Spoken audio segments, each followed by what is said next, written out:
Hi everybody, good morning. Very morning. അമ്മിണിക്കുട്ടിക്ക് food കൊടുത്തിട്ട് എന്നെ സംസാരിക്കാൻ വിടുമെന്ന് തോന്നില്ല. ഉം. തുടങ്ങി തുടങ്ങി.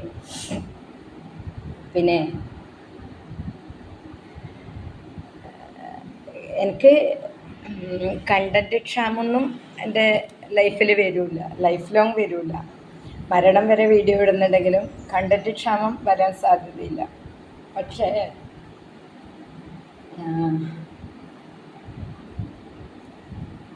എൻ്റെ ഒരു കമൻറ്റ് വെച്ചിട്ട് ഞാൻ പറയുന്നു. അതായത് ഒരാൾ എനിക്ക് കമൻ്റ് ഇട്ടിട്ടുണ്ട്, ഒട്ടും ഇതില്ലല്ലോ, അതായത് ഭയങ്കര എനർജറ്റിക് ആണല്ലോ, നീ ഇപ്പോഴും എനർജറ്റിക് ആയിട്ട് തന്നെ ഉണ്ടല്ലോ എന്ന്. എനിക്കെന്താ എനർജറ്റിക് ആവുന്നതിന് കുഴപ്പം? ഏജ് എത്രയോ ആയിക്കോട്ടെ, 70, 60, 80, 16 പ്ലസ് ഓർ മൈനസ്. എനിക്ക് ഇങ്ങനെ പിന്നെ എനർജറ്റിക് ആവുന്നതിലോ ഒന്നും കുഴപ്പമില്ല.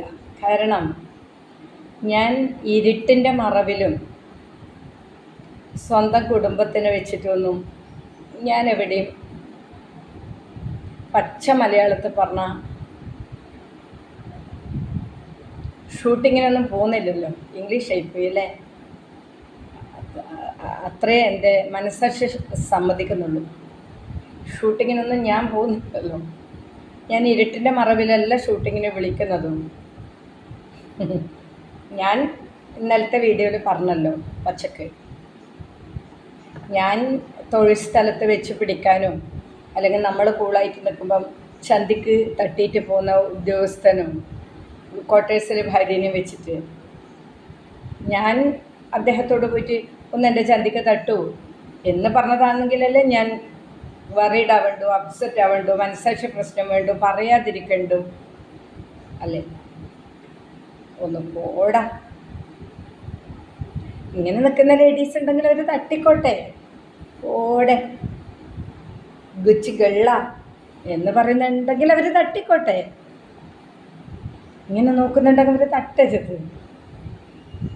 അപ്പം ഞാൻ ആ രണ്ടാമത്തെ കാറ്റഗറിയാണ്. അപ്പം ഞാൻ എന്തിന് പേടിക്കണം? ഞാൻ എന്തിന് എനർജറ്റിക് ആവാതിരിക്കണം? നിങ്ങളതിൻ്റെ കമൻറ്റ് തന്നേ പറ്റും. പിന്നെ ഞാൻ എപ്പോഴും എൻ്റെ ലൈഫിൽ ഇങ്ങനെ ആലോചിച്ചൊരു കാര്യം, പിന്നെ ഞാൻ ഇന്നൊരു കാര്യം പറയുന്നുണ്ട്, ഒരു തെമ്മാടീൻ്റെ കാര്യം. അതിലും കൂടുതൽ ഞാൻ വിചാരിക്കുന്നത്, നമ്മളെ ചെറുപ്പക്കാർ പലപ്പോഴും ഡീസൻ്റാണ്. ചെറുപ്പക്കാർ പിള്ളേർ 20 ഒരു 35-നുള്ളിലുള്ളവരെല്ലാം പൊതുവെ ഈ കാലത്ത് വലിയ കുഴപ്പമില്ലാത്തവരാണ്. എൻ്റെ അനുഭവത്തിൽ അസുഖം മുഴുവൻ പ്രസ്ഥാനത്തിൻ്റെ പേര് പറഞ്ഞ് നടക്കുന്നവർക്കും, വെൽ സെറ്റിൽഡ് ഫാമിലി ഉള്ളവർക്കും, ഗവൺമെൻറ് എംപ്ലോയീസായ ഫാമിലി ഉള്ളവർക്കും, പണമുള്ള ഫാമിലി ഉള്ളവർക്കും, ഇവർക്കൊക്കെയാണ് ഫ്രസ്ട്രേഷൻ കൂടുതൽ. എന്നോട് എൻ്റെ ഒരു സുഹൃത്ത് ചോദിച്ചു, പിന്നെ ഉപ്പ് മാത്രമുള്ള ചിക്കൻ ആർക്കെങ്കിലും വേണ്ടി വരും ടീച്ചറെ? ചില്ലി ഉണ്ട്, തന്തൂരി ഉണ്ട്, 65 ഉണ്ട്, 45 ഉണ്ട്, 75 ഉണ്ട്. ഇതിൻ്റെ എല്ലാം ഇടയിൽ വെറും ഉപ്പ് മാത്രം ഇട്ട് മഞ്ഞൾ വരെ ഇല്ലാതെ വേവിച്ച് അതിൻ്റെ രൂപം നിങ്ങളൊന്ന് ആലോചിച്ച് നോക്കുക. അതാർക്കെങ്കിലും വേണ്ടി വരും, ശരിയല്ലേ? പക്ഷേ ആ ഉപ്പ് മാത്രമുള്ള ആ ഒരു ലൈറ്റ് കളറില്ല, ആ ഒരു സ്കിൻ മാത്രമുള്ള ചിക്കൻ്റെ മുന്നേ ആ ചിക്കൻ എന്തായിരുന്നു എന്നറിയോ? നിറച്ച് മസാലയും ഉപ്പും മുളകും കുരുമുളകും നിറച്ച് മസാല മിക്സ് ചെയ്ത് നല്ല A1 വയറൊക്കെ കയറി ഉള്ളിലൊക്കെ നിറച്ച് നല്ല തുടുത്ത് കൊഴുത്ത് എണ്ണയിൽ ഇങ്ങനെ ഫ്രൈ ചെയ്ത് വന്ന ചിക്കനായിരുന്നു. അത് മുഴുവൻ മസാലയും അതിൻ്റെ ടേസ്റ്റും മാക്സിമം കടിച്ച് വലിച്ച് പിണ്ടിയൊക്കെ മുഴുവനിട്ട് കൊട്ട് മാത്രം ആക്കി വെച്ച ആൾക്കാർ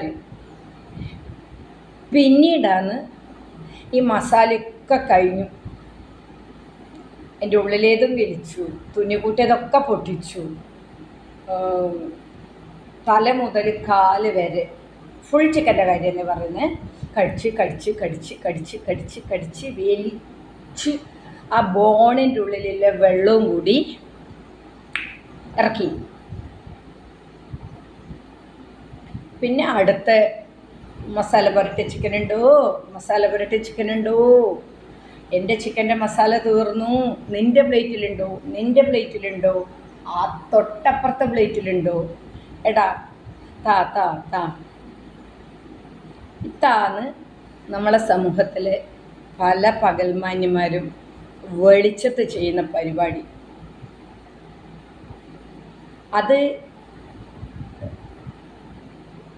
അതിന് നിൽക്കാത്തവരുടെ അടുത്ത് പൊക്കിക്കൊണ്ട് വരരുത്, അത്രേ എനിക്ക് പറയാനുള്ളൂ.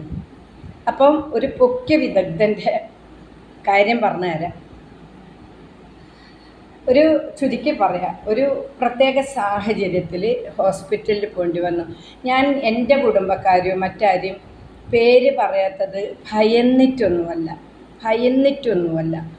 അത് എൻ്റെ സംസ്കാരത്തിൻ്റെ ഭാഗമായിട്ടാണ്. ഒരു സോഷ്യൽ മീഡിയ വഴി ഞാൻ മറ്റാരും വീഡിയോൻ്റെ കണ്ടൻറ്റ് ഞാൻ ക്രിയേറ്റ് ചെയ്ത് സംസാരിക്കാറില്ല. ഞാൻ ആകെ പ്രസവം എന്നുള്ളത് മാത്രമാണ് ഒരു വീഡിയോയിൽ പറഞ്ഞത്. മറ്റേ ഞാൻ ഒരാളെ കണ്ടൻറ്റും ഒരാളെ പരിഹസിക്കുന്നതോ അവരെ നിജസ്ഥിതി അറിയാതെ അവരെ ക്രിട്ടിസൈസ് ചെയ്യുന്നതോ പരിഹസിക്കുന്നതോ വലിച്ചു കയറുന്നതോ അങ്ങനെയുള്ള വീഡിയോ ഒന്നും ഞാൻ ചെയ്യാറില്ല. എൻ്റെ യൂട്യൂബ് കൊണ്ട് ഞാൻ അതൊന്നും അല്ല ഉദ്ദേശിക്കുന്നത്. ഞാൻ ഉദ്ദേശിക്കുന്നത് പിന്നെ ഒറ്റയ്ക്ക് ജീവിക്കുന്ന സ്ത്രീകൾക്ക് ഒരുപാട് ആവശ്യങ്ങളുണ്ടാവും, സത്യമാണ്. ആവശ്യത്തിന് അവർക്ക് താല്പര്യമുള്ളവരെ കണ്ടെത്തും. ഫാമിലി ആയിട്ട് ജീവിക്കുന്നവർ എല്ലാ കള്ളത്തരവും ചെയ്ത് എല്ലാ വൃത്തികേടും ചെയ്ത് പകൽമാന്യന്മാരായിട്ട് നടക്കുമ്പോൾ നമുക്ക് ചിലപ്പോൾ പറയേണ്ടി വരും. പിന്നെ ഒറ്റയ്ക്ക് ജീവിക്കുന്നവർക്ക് 24 മണിക്കൂറും ഇതാണ് ആവശ്യം. ഞാൻ തീർത്തു തരണോ എന്ന് വെച്ച് കരഞ്ഞ് നടക്കുന്ന കഴുതകളൊന്നും നമ്മൾ സഹിക്കേണ്ട ആവശ്യമില്ല. അപ്പം പ്രതികരിച്ചോളച്ച അപ്പം കുറ്റിക്ക് കൊടുത്തോളാം.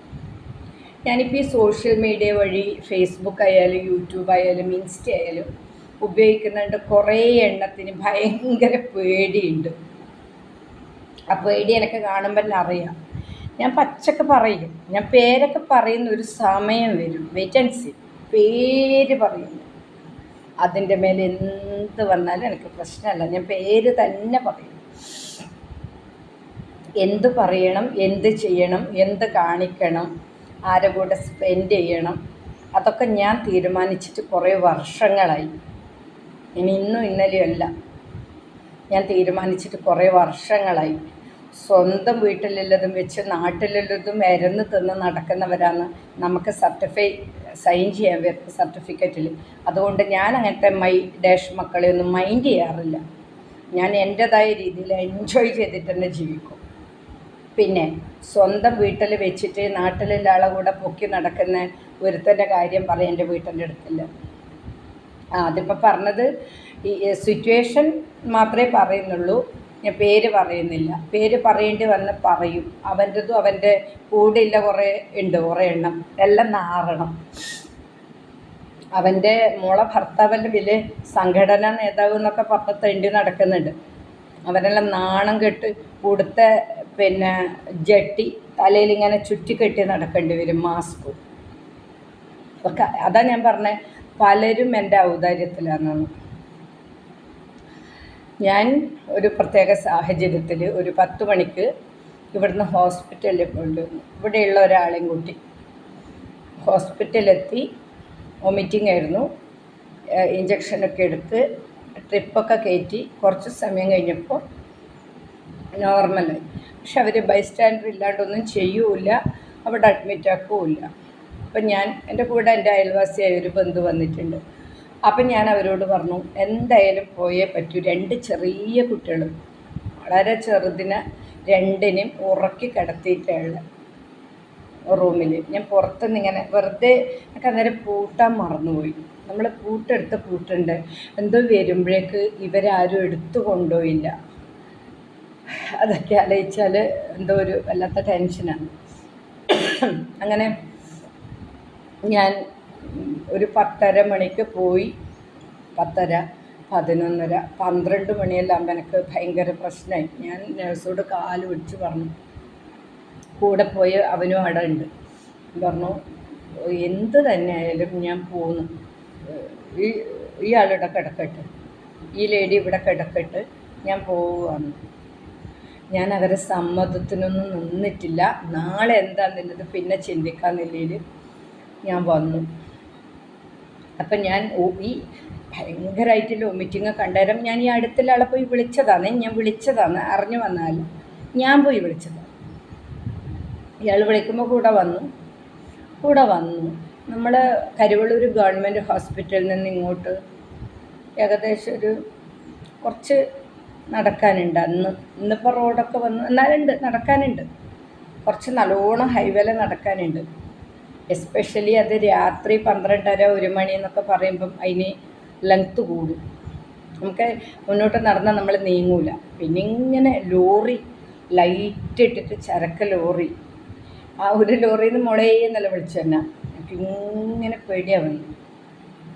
അതിൻ്റെ ഏറ്റവും വലിയ സംഭവം എന്താണെന്നറിയോ, ഈ ഹോസ്പിറ്റലിൽ നിന്ന് ഇയാളും ഞാനും കൂടി ഇറങ്ങി വന്നിട്ട് ഇയാൾ എന്നോടൊന്നും സംസാരിക്കുന്നൊന്നുമില്ല. പക്ഷേ ഇയാൾ എന്നെ പിടിക്കാൻ വരുന്നെന്നുള്ളത് എനിക്ക് മനസ്സിലായി. കയറി എന്നെ പിടിക്കാൻ. എനിക്കപ്പോൾ ഒരു 10, 20, 22 വയസ്സൊക്കെ ഉണ്ടാവും. അയാൾ കളവനല്ല. 3 പെൺമക്കളുണ്ട്. ഒരു 10-50 വയസ്സെല്ലാം കാണും. അന്നേരം 45 അതാ ഞാൻ പറഞ്ഞത്, മിഡിൽ ഏജുകാരാ രോഗികളെന്ന്. കുറച്ച് വർഷം മുന്നെയാണ്. എന്നിട്ട് പിന്നെ ഇയാൾ എൻ്റെ പുറകെ വരുന്നു. ഹൈവേയിൽ ലൈറ്റും ലോറിയൊക്കെ പോകുന്നുണ്ട്. അത്യാവശ്യം ഒന്നുമില്ല, സ്ട്രീറ്റ് ലൈറ്റ് ഉണ്ട്. ഭയങ്കര വിജനത. ഞാൻ മുന്നിൽ നടന്നു. പക്ഷെ ഇയാൾ എൻ്റെ അടുത്തെത്തുമ്പോൾ എന്നോടില്ലേ അപ്രോച്ച് മാറുന്നെന്ന് എനിക്ക് നല്ലതായിട്ട് മനസ്സിലായി. എന്ത് ശക്തിയിലാണെന്നറിയില്ല. ഞാൻ ഓവർടേക്ക് ചെയ്ത് ഇയാളെ മുന്നിലെത്തി. ഇനിയുള്ളതാണ് ക്ലൈമാക്സ്. ഇനിയുള്ളത് വെറും റോഡാണ്. ഇങ്ങനെ വികസിക്കാത്ത, ഇത്രയും ലൈറ്റോ വീടോ യാതൊന്നും ഇല്ലാത്ത കിളയല്ല റോഡ്. താറിട്ടിട്ടുണ്ടോയെന്ന് എനിക്കിന്ന് ഓർമ്മയില്ല. അങ്ങനത്തെ റോഡിലേക്ക് ഞാൻ ഇല്ല, താറിട്ടിട്ടില്ല. കയറിയിട്ടില്ലേ, എൻ്റെ മുഴുവൻ ജീവനും എടുത്തിട്ട് ഞാൻ ഓടി നടന്നു. ഈ ചേറ്റ മുണ്ടും മാടിക്കെട്ടി, ഇയാൾ ഉള്ളിലൊന്നും വിട്ടിട്ടൊന്നുമില്ല, എല്ലാം എനിക്ക് കാണാം. ഇവൻ എൻ്റെ പിറകെ മറ്റേ മുട്ടനാടിന് അഴിച്ചു നമ്മളൊരു മുട്ടനാടിനെ അഴിച്ചു വിട്ടാൽ, നിങ്ങളാരും അത് കണ്ടിട്ടില്ലെങ്കിൽ, മുട്ടനാടിനൊരു പെണ്ണാടിൻ്റെ അടുത്ത് അഴിച്ചു വിട്ടാൽ അത് എന്നൊക്കെ പറഞ്ഞിട്ടേ പോവുക. Nature process. ആ മുട്ടനാടിനെ കാട്ടി തരം ചെറ്റയായിട്ട് മുട്ടനാട് നമ്മൾ വിട്ടതുകൊണ്ടല്ലേ പോകുന്നു. ഇവൻ വിട്ടിട്ടല്ലല്ലോ വരുന്നത്. നക്കിയിട്ട് ഇവൻ എൻ്റെ പിറകെ വരുവാന്ന് മാത്രമല്ല, ഇതിങ്ങനെ മേലെ കെട്ടുക. തക്കടി സ്പീഡിൽ നടക്കാൻ വേണ്ടി. അവനെ ഞാൻ ഇന്നും കാണലുണ്ട്. എന്നും കാണുന്നുണ്ട്. അടിക്കാൻ തോന്നുന്ന ഞാൻ അടിച്ചവൻ്റെ മൂത്തി കലക്കാൻ എനിക്ക് ഇന്ന് വൈരാഗ്യമുണ്ട്. ഇങ്ങനെ വന്നു. അന്ന് എനിക്ക് തടിയില്ല, ചെറുതല്ലേ, നമ്മൾ ഓടാനും ചാടാനും എൻ്റെ വീഡിയോയിൽ എനർജറ്റിക് ആണല്ലോ എന്ന് ചോദിച്ച ആളോടെല്ലാം ഉത്തരാന്ന്. അന്ന് ഒരുപാട് എനർജറ്റിക് ആയിരുന്നു, മാനസികമായിട്ടല്ല, ശാരീരികമായിട്ട് ഭയങ്കര എനർജറ്റിക് തന്നെയാണ്. നമുക്ക് ഒരുപാട് മെൻ്റലി ഡെസ്പാണെങ്കിലും ഓടാനൊക്കെ പറ്റും. നമ്മളെന്തും ചെയ്യുന്നൊരു പ്രായമല്ലേ അതെല്ലാം. ഞാൻ ഇവനെ കാട്ടിയും ശക്തി എടുത്തിട്ട് ഓടാനും നടക്കാനും, പിന്നെ ഓടി, പിന്നെയും നടന്ന്, പിന്നെ ഓടി. പിന്നെ അതെൻ്റെ ഒരു തെറ്റിദ്ധാരണയാണെന്ന് തന്നെ വെച്ചു. എൻ്റെ ഒരു ഉള്ളിലെ ഭയോ തെറ്റിദ്ധാരണയെന്ന് വെച്ചു. അത് കൺഫേം ആക്കുന്ന ഒരു സംഭവം ഉണ്ടായി. അവിടെയാണ് ട്വിസ്റ്റ്. എൻ്റെ വീടിൻ്റെ ഗേറ്റിൻ്റെ ഒരു ഒരു ഒരു 2 മീറ്റർ പറകിൽ ഞാൻ തിരിഞ്ഞു നോക്കിയപ്പോൾ ഇവൻ സ്പീഡ് കുറച്ചു. അതിൻ്റെ തൊട്ടപ്പുറമല്ല ഇവൻ്റെ വീട്. എൻ്റെ വീട് കഴിഞ്ഞ് ഒരു പറമ്പ് കഴിഞ്ഞ് ഇവൻ്റെ വീട്. സ്പീഡ് കുറച്ചു. പിന്നെ ഈ രാത്രി 12:30-1 മണിക്ക് ഞാൻ വന്നു കഴിഞ്ഞാൽ എൻ്റെ വീട്ടിലാക്കേണ്ട ഉത്തരവാദിത്വം ഈ ചെറ്റക്കുണ്ടല്ലോ. ഒന്ന്, ഞാൻ ഈ ഓടുമ്പോൾ ചിന്തിക്കുന്നുണ്ട്, ഞാൻ ഒറ്റയ്ക്ക് എങ്ങനെ വീട്ടിൻ്റെ ഉള്ളിൽ പോയിട്ട് വാതിൽ തുറക്കും, എൻ്റെ വാതിൽ ആരെങ്കിലും തുറന്നു കാണും, കുട്ടികൾ ആരെങ്കിലും എടുത്തു കൊണ്ടുപോയി കാണും. അതെല്ലാം ഓടുമ്പോൾ ഓട്ടത്തിൽ ഭയങ്കരമായിട്ട് ചിന്തിക്കുന്നുണ്ട്. ഇത് കഴിഞ്ഞിട്ട് ഇവിടെ വന്ന് കയറിയപ്പോൾ ഇങ്ങോട്ട് വന്നപ്പം ഇവൻ സ്പീഡ് കുറച്ചു. ഇവൻ അവിടെ എത്തുന്ന സമയത്തോട്ട് ഞാൻ പിന്നെ ഇവൻ വരുന്നുണ്ടോ, എൻ്റെ പുറകെ വരുന്നുണ്ടോ എന്നില്ല ഭീകര പേടിയുണ്ട്. നിങ്ങൾ ഉദ്ദേശിക്കുന്ന പേടിയൊന്നുമല്ല. ഞാൻ വന്നപ്പോൾ എന്തോ എൻ്റെ ഭാഗ്യത്തിന്, ദൈവമുള്ളതുകൊണ്ടൊന്നല്ല, എൻ്റെ ഭാഗ്യത്തിന് പിന്നെ ഞാൻ പുറത്തുനിന്ന് കുറ്റിയിട്ട സ്ഥലത്ത് തന്നെ ഉണ്ട്. അപ്പം തന്നെ എനിക്ക് ശ്വാസം കിട്ടി. പിന്നെ വലിയൊരു വീട്, ഒരുപാട് റൂം, മേലെ താഴെ ഒരുപാട് സ്ഥലം. ഞാൻ വേഗം കുറ്റി തുറന്ന് ഉള്ളിലെടുത്ത് പോയിട്ട് ഉടനെ ഞാൻ കുറ്റിയിട്ടു. ആ സമയത്ത് അത് വേറൊരു എപ്പിസോഡിൽ പറയാം. അങ്ങനെ ഞാൻ കുറ്റിയിട്ട് ഉടനെ ഞാൻ ഊട്ടിപ്പോയി കുട്ടികളെ അടിയുണ്ടോ നോക്കി. ഉണ്ട്. അവരെഴുന്നേറ്റ് കരിയോ വാതിലോർന്ന് ഇറങ്ങിപ്പോവോ ഒന്നും ചെയ്തിട്ടില്ല.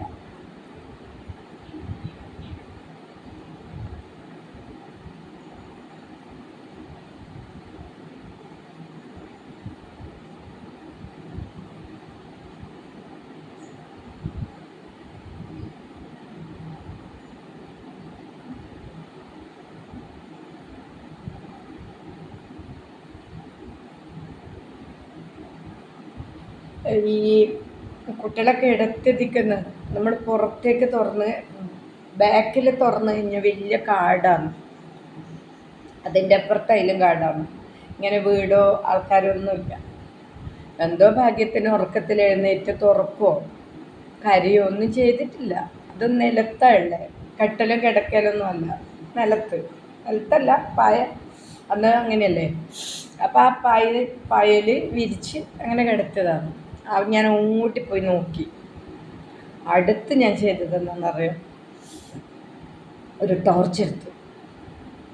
ടോർച്ചെടുത്തിട്ട് ഈ വാതിൽ പുറത്തുനിന്ന് തുറന്നിട്ടില്ലെങ്കിലും എൻ്റെ ഉള്ളിൽ ഭയങ്കരമായിട്ട് ആരെങ്കിലും കയറി കൂടിയിട്ടുണ്ടോ വീട്ടിൻ്റെ ഉള്ളിൽ എന്നില്ല പേടി. ഞാൻ ഉടനെ പോയിട്ട് മൊത്തത്തിൽ നോക്കി, വീട് മൊത്തം ടോർച്ചടിച്ച് നോക്കി. കൊട്ടൽ, പടിഞ്ഞേറ്റ, കൂമ്പിര, പഴയ കാലത്ത് പ്രസവിച്ച് കിടക്കുന്ന ചായപ്പുകൾ, തേങ്ങയിടുന്നത്, മാങ്ങയിടുന്നത്, പത്തായം, പിന്നെ മേലെ തുണിയാറിയിടുന്ന സ്ഥലം, പീരീഡ്സായിട്ട് കിടക്കുന്ന വേറെ സെക്ഷൻ, പഴയ തറവാടല്ലേ, എല്ലാ റൂമിനും ചായപ്പുകളും, പിന്നെ എക്സ്ട്രാ റൂമുകളും, ഇരുട്ട്. പിന്നെ എല്ലാറ്റിൻ്റെ അടിയിൽ എല്ലാം നോക്കി. ഈ കട്ടിലിൽ കിടത്തിയ കുട്ടികൾ വീണ് പോകില്ലേ, അപ്പം അപ്പുറത്തെ റൂമിലെല്ലാം കട്ടിലിൻ്റെ അടിയിലൊക്കെ ടോർച്ചടിച്ച് നോക്കി. വലിയ ചെമ്പ് പാത്രത്തിൻ്റെ അടിയിലടക്കം ഞാൻ നോക്കുന്നുണ്ട്. കാരണം ആരെങ്കിലും കയറി ഇങ്ങനെ ഇരിക്കുന്നുണ്ടോയെന്നുള്ള രൂപം എൻ്റെ മനസ്സിൽ. എന്നെ വെയിറ്റ് ചെയ്തിട്ട് ആരെങ്കിലും ഉള്ളിൽ ഇരിക്കുന്നുണ്ടോ എന്നുള്ള പേടി കൊണ്ട് ഞാൻ മൊത്തം ടോർച്ചടിച്ച് നോക്കി, അടുക്കളയിലും എല്ലാം നോക്കി, എവിടെ ആരുമില്ല. പക്ഷെ ഞാൻ ഉറങ്ങിയിട്ടൊന്നുമില്ല. ഞാൻ പിറ്റേന്ന് രാവിലെ കുട്ടികൾ സ്കൂളിൽ പിന്നെ വിട്ടോ ഇല്ല അതൊന്നും എനിക്ക് ഓർമ്മയില്ല. ഞാൻ ചായയാക്കി പിന്നെ ഞാൻ ഹോസ്പിറ്റലിലാണ് പോയത്. ആ തെണ്ടി ഇവിടെ തന്നെ ഉണ്ട്. അവന് 3 പെൺമക്കളാണ്. അവനൊക്കെ പുഴുത്ത് ചാവും. അവൻ്റെയൊക്കെ ജനറേഷൻ നശിക്കും. നാളെ അതൊക്കെ നശിച്ചിട്ട് ഞാൻ തന്നെ കാണും. ഉപ്പ് തിന്നാൾ വെള്ളം കുടിക്കും അല്ലേ? അങ്ങനെയല്ലേ പ്രകൃതിൻ്റെ ഒരു നിയമം അല്ലേ? അപ്പോൾ ഞാൻ എനർജറ്റിക്കാണ്, ഞാൻ നല്ല ബോധേഡാണ്, ഞാൻ നല്ല പ്രതികരണ ശേഷിയുള്ള ആളാണ്. പിന്നെ ഒറ്റയ്ക്ക് ജീവിക്കുന്നവരെ ആഗ്രഹങ്ങൾ തീർത്തു തരാൻ ആരും പൊക്കി നടക്കരുത്. അവരവരുടേതായ ഒരു സോഴ്സ് കണ്ടെത്തും. അത് നിങ്ങൾ മനസ്സിലാക്കണം. അവർക്കെല്ലാം വേണം എന്നുള്ളത് സത്യമാണ്. ഒറ്റയ്ക്ക് ജീവിക്കുന്ന സ്ത്രീകൾക്ക്, നോർമലായ സ്ത്രീകൾക്കുള്ളതെല്ലാം വേണം എന്ന് വെച്ച് നിങ്ങളാരും അവരെ പുറകിൽ പൊക്കി നടക്കണ്ട. നിങ്ങളാരും അവരെ തപ്പി പോവരുത്, തെരഞ്ഞു പോകണ്ട. അവർ കിടക്കുന്ന റൂം നിങ്ങൾ മുട്ടരുത്. അവരെ കതകിൻ്റെ പിന്നെ റൂമിൻ്റെ കതക് നിങ്ങൾ മുട്ടണ്ട. അവർ വഴി നടന്ന് പോകുമ്പോൾ പുറകെ പോവണ്ട. അവരെ കുട്ടിക്ക് മരുന്ന് വാങ്ങാൻ പോകുമ്പോൾ നിങ്ങൾ പുറകെ പോയിട്ട് ചോദിക്കണ്ട കാണുമെന്ന്. അവർ സന്ധ്യക്ക് എവിടെയെങ്കിലും പോയി ഒറ്റയ്ക്ക് തിരിച്ചു വരുമ്പോൾ മറ്റേ പണിക്ക് പോയി വരുന്നതെന്ന് നീ മനസ്സിൽ കണ്ടാൽ മതി. നീ പറഞ്ഞു നടക്കൊന്നും വേണ്ട, നീ മനസ്സിൽ കണ്ടോ. നിൻ്റെ ഭാര്യേനെ അതിന് വിടുന്നത് കൊണ്ട് നീ അത് മനസ്സിൽ കണ്ടോ. അല്ല, നീ പറഞ്ഞു നടന്നാലും കുഴപ്പമൊന്നുമില്ല. നിൻ്റെ വീട്ടിലുള്ള എക്സ്പീരിയൻസ് നീ പറഞ്ഞു നടന്നോ എന്ന് വെച്ചിട്ട് ഇപ്പം ആയിരിക്കൊന്നും ഇവിടെ തഴഞ്ഞു പോകുന്നൊന്നുമില്ലല്ലോ. ഇല്ലല്ലോ അല്ലേ? ഇല്ലല്ലോ. ഉണ്ടോ? അവർക്കില്ലേൽ കൂടുതലായിട്ട് വേറെ സ്ത്രീകൾക്കൊന്നുമില്ലടാ. ചെറിയ ചെറിയ കളർ വ്യത്യാസം മാത്രമേ എല്ലാ ശരീരത്തിനുള്ളൂ. മനസ്സിനാണ് പ്രശ്നം. ചിലർ കുറച്ച് തടിച്ചും കളറിലിരിക്കും, കുറച്ച് കളറ് കുറഞ്ഞ് തടിച്ചിരിക്കും, നല്ലോണം കളറ് കൂടി തടിച്ചിരിക്കും, മെലിഞ്ഞിരിക്കും, നല്ലോണം കളറ് കുറഞ്ഞ് മെലിഞ്ഞിരിക്കും, നല്ലോണം കളറ് കൂടി മെലിഞ്ഞിരിക്കും, എല്ലാം ഉണ്ടാവും. പ്രകൃതിയിൽ നിൻ്റെ ഭാര്യേനെയും എന്നെയും നിൻ്റെ അമ്മേനെയും എന്നെയൊക്കെ ഏകദേശം ഒരു രൂപഭാവത്തിലൊക്കെ തന്നെയാണടാ സൃഷ്ടിച്ചത്. നിൻ്റെ 3 മക്കളെ നീ ഉണ്ടാക്കിയ പോലെ തന്നെ എൻ്റെ അച്ഛനും ഉണ്ടാക്കിയത്. നിൻ്റെ 3 പെൺമക്കൾക്കെല്ലാം അവയവം തന്നെയാണ് എനിക്കും ഉള്ളത്. നീ പൊക്കി പിടിച്ച് വരുമ്പോൾ നീ ഉണ്ടാക്കിയ 3 മക്കളെ ഓർത്തിട്ടുണ്ടെങ്കിൽ നീ വരുള്ളൂ. അപ്പോൾ എനിക്ക് പറയാനുള്ളത്, ഒറ്റയ്ക്ക് ജീവിക്കുന്ന ലേഡീസിനുള്ള ആഗ്രഹങ്ങൾ ചിലർ സഹിക്കുന്നുണ്ടാവും, അവരിഷ്ടം. സഹിക്കാൻ പറ്റാത്ത ആൾ അതിൻ്റെ പരിഹാരം കണ്ടെത്തും. ഞാൻ സഹിക്കാൻ പറ്റാത്ത ആളെ ലിസ്റ്റിലാണെന്ന് നിങ്ങൾ കൂട്ടിക്കോ. ഞാൻ എൻ്റെ സ്ഥലത്ത് എനിക്ക് ഇഷ്ടമുള്ള ദിക്കിൽ പോവും, ഇഷ്ടമുള്ള പോലെ വരും. ഇഷ്ടമുള്ള ആളുകളുടെ കൂടെയൊന്നുമല്ല, എനിക്കിഷ്ടമുള്ള ആളെ കൂടെ ഞാൻ പോകും, ഷെയർ ചെയ്യും, യാത്ര ചെയ്യും, എൻജോയ് ചെയ്യും. ഞാൻ സഹിക്കുന്ന ആളല്ല. ഞാൻ വിഷമായാലും സങ്കടമായാലും സന്തോഷമായാലും ഏത് വിചാരങ്ങളും എനിക്കങ്ങനെ ഒരുപാട് സഹിക്കാൻ ക്ഷമയില്ല.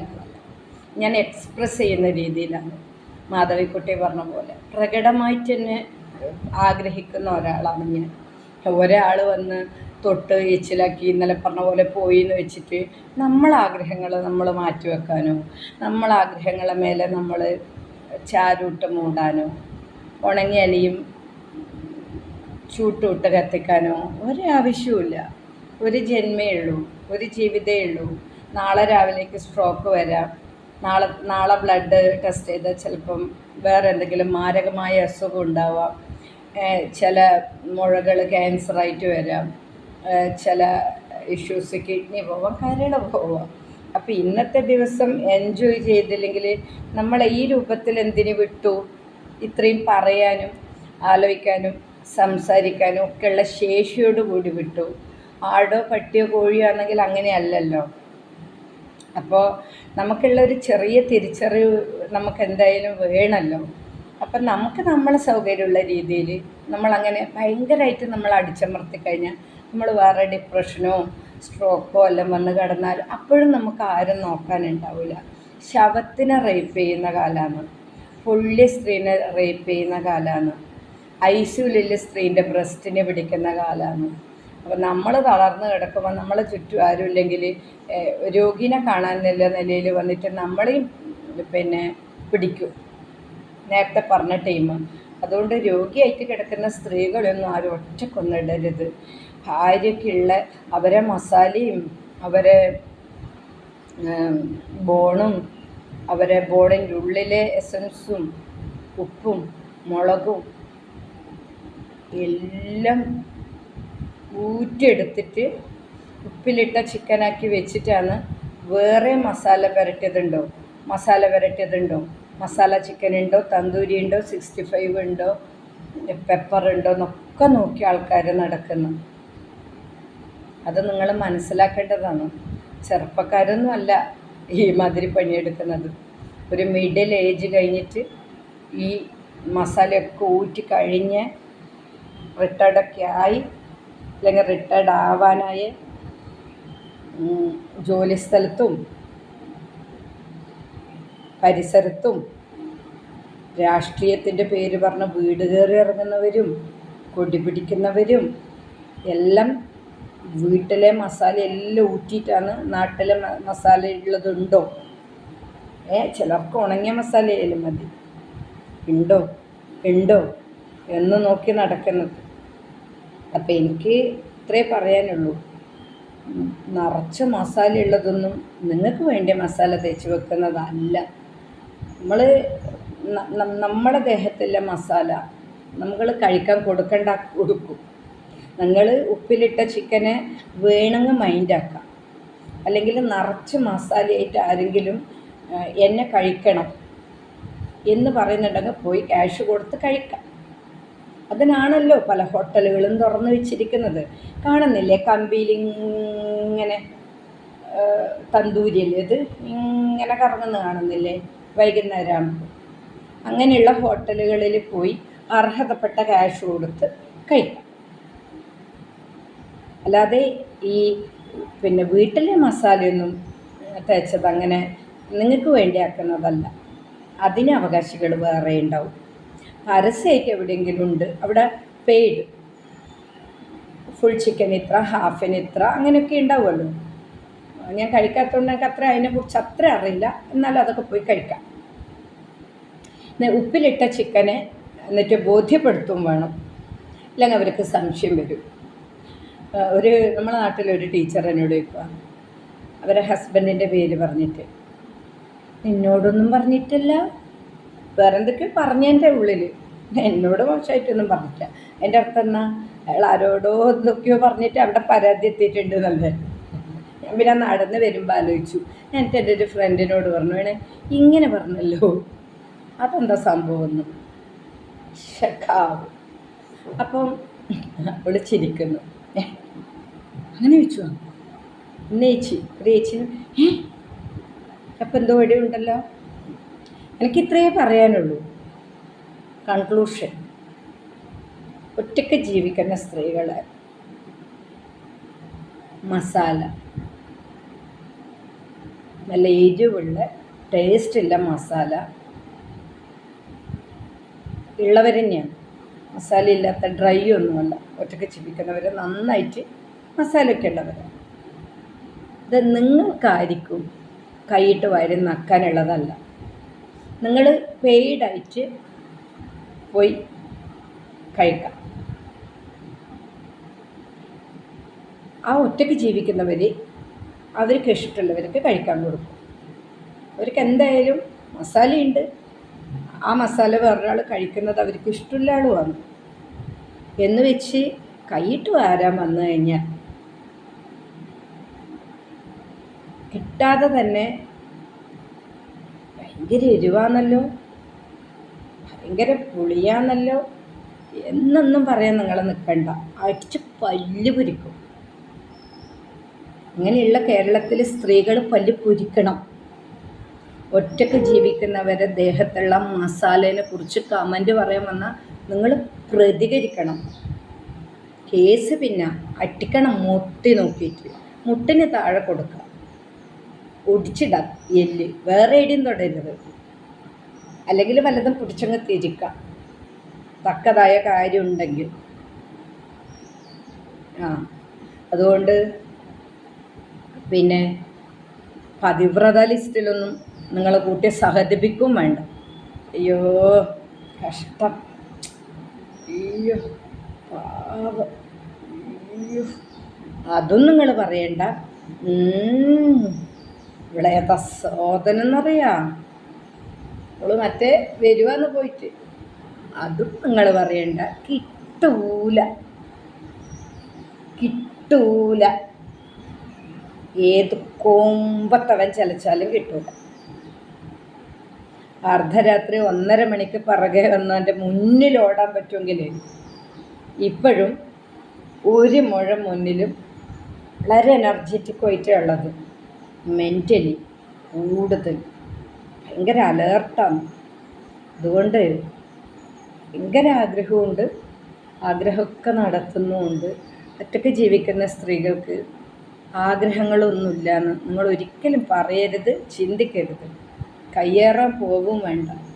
അതുകൊണ്ട് ഒന്നിലും അങ്ങനെ നിങ്ങളെ സർട്ടിഫൈ ചെയ്യാനൊന്നും ആയിട്ടില്ല. സ്വന്തം വീട്ടിലെ അമ്മേനെയും പെങ്ങളെയും ഉണ്ടാക്കിയ പെൺമക്കളെല്ലാം ശരീരമെല്ലാം ഒന്ന് നല്ലോണം ഓർത്തിട്ട് കിടന്നുറങ്ങുക. അതാണ് കുറച്ചും കൂടി നിങ്ങൾക്കൊക്കെ സുഖം തരുക.